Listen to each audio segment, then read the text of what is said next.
護膚品上邊嘅嗰啲肽咧，係咪真係可以做到呢個嘅抗衰老啊、去紋啊嘅效果咧？其實就比較難啦。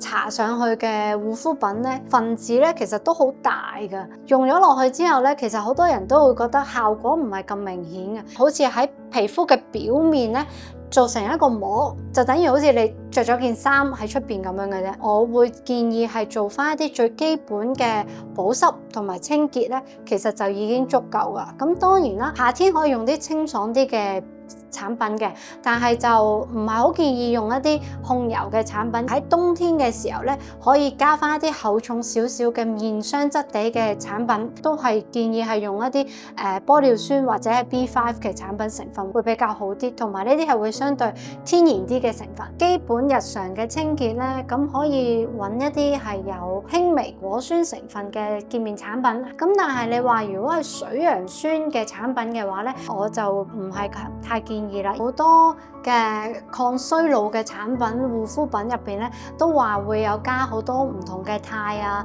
六勝肽啊、三勝肽啊。咁其實肽係啲乜嘢咧？肽其實咧佢都係呢個嘅氨基酸嚟嘅。谷胱甘肽咧，其實咧佢亦都係一種肽。點解谷胱甘肽係可以抗衰老、美白淡斑咧？就係因為佢亦都係一種肽嚟嘅。但呢種肽咧係我哋食落去嘅。